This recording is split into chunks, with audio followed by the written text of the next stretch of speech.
matin. Culture Média, Philippe Vandel, avec aujourd'hui un champion du monde qui revient à la télé avec une nouvelle émission, c'est Robert Pires. Il n'a pas tout à fait quitté la télévision, mais vous allez voir comment. Bonjour Robert Pires. Bonjour messieurs, dames. Footballeur, champion du monde 98, champion d'Europe 2000, plusieurs fois champion d'Angleterre. Vous êtes également consultant foot sur Canal+. Dans quelles émissions sur Canal? Alors aujourd'hui, je suis consultant pour Canal, pour la Première Ligue, donc le championnat anglais, et la Champions League, où j'étais hier soir en plateau pour le match entre Manchester City et Leipzig. 7-0. Ouais, j'ai vu avec le quintuplé d'Haaland. Exactement. J'ai vu ça. Et toujours sur M6 pour certains matchs ou pas du tout? Non, M6 c'est terminé. Votre actualité, c'est sur Canal+, Face à Face, une histoire de champion. Ça sera dimanche à 21h sur la 4. Vous êtes parti, et sur MyCanal, vous êtes parti à la rencontre d'une légende du sport français. Je vous laisse dire qui?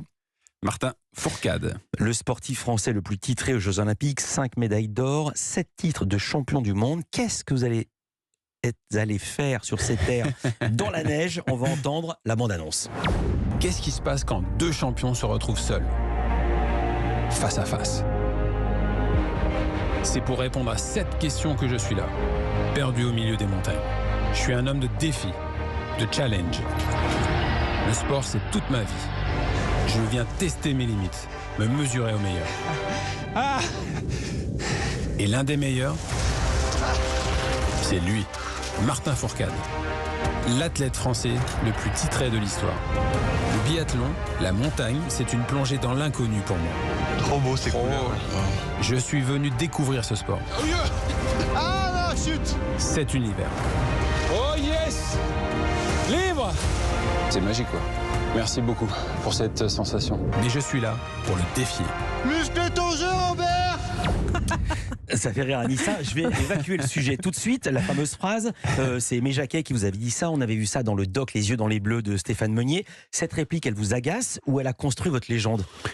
Non, elle m'agace pas, elle me fait rire. C'est-à-dire que quelques années plus tard, elle est toujours là, elle est dans l'esprit des gens, même dans celle de Martin Fourcade. Ouais. Mais c'est une réplique qui 25 ans après quand même. Hein. qui est là, qui était avec moi, qui fait partie du doc. Justement, vous l'avez dit, Philippe. Elle est dans la bande-annonce. Je l'ai pas inventée. J'en aurais pas parlé si elle n'était pas dans la bande-annonce. Celui qui l'a inventé entre guillemets, c'est Aimé Jacquet. Et puis bon, depuis ça me poursuit. Et encore une fois, moi, je m'en amuse. Alors, puisqu'on parle de poursuite, vous avez essayé de poursuivre Martin Fourcade. J'ai essayé, merci. Vous partez avec lui en immersion une semaine à la station des Saisies.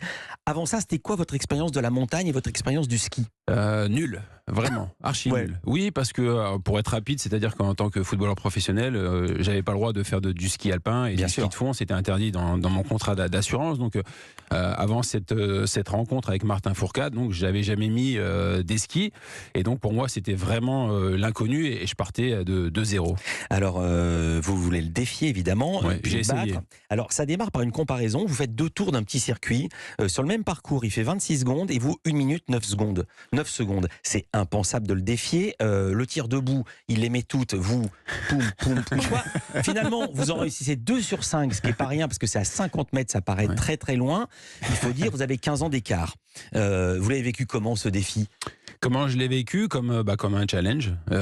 Pour moi, c'était intéressant justement d'aller à sa rencontre chez lui, le titiller un petit peu parce que c'est son univers. Hein. Il est né là-bas et depuis tout petit, il fait que ça. Mais disons que je voulais vraiment faire connaître aussi Martin Fourcade, aller le chercher et puis surtout faire connaître le biathlon, qui est une discipline très très passionnante. J'adore cette idée, moi, parce qu'on se fatigue et plus on est fatigué, moins on est lucide pour tirer. Je trouve ça, c'est un sport antinomique. Je trouve que c'est d'une grande intelligence ce sport. J'ai l'impression que c'est un peu comme le football, vous savez, vous faites un sprint de 50 mètres, vous arrivez devant le but et là vous êtes essoufflé et il faut vite contrôler un peu sa respiration. Vous la mettez par-dessus. Et on peut la mettre par-dessus, on peut marquer, il y a un gardien, donc il y a plein de faits de jeu, mais disons que le biathlon c'est ça, c'est-à-dire qu'on arrive vite sur le pas de tir et puis en fait il faut retrouver son calme et puis viser à 50 mètres. Alors évidemment, il est parti avec un handicap, un gros handicap. Les règles du défi, vous les avez en tête?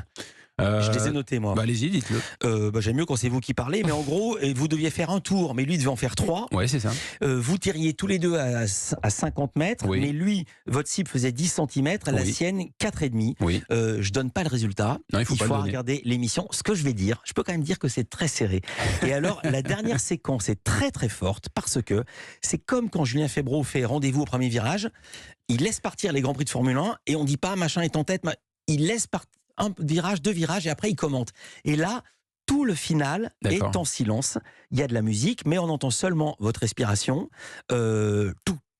Les tirs de carabine, je le fais très mal. Et les Non, c'est skis, pas mal. vous l'avez fait dans quel état? Vous étiez HS? Honnêtement, j'étais HS et j'ai rarement souffert comme sur la semaine que j'ai vécue avec Martin. Parce que c'était dur, parce que c'était intensif, et puis parce que le travail à la montagne est complètement différent de ce que j'ai fait pendant des années quand j'étais footballeur. Pardon de cette question intime, c'est Oui. quoi votre niveau de préparation physique? Il y a deux sortes de footballeurs, il y a les gars qui continuent à être sharp et puis ceux qui se laissent aller. Vous-même, vous êtes sportif encore, vous faites attention, là je vous vois, vous êtes fin Merci, comme une Philippe. épée.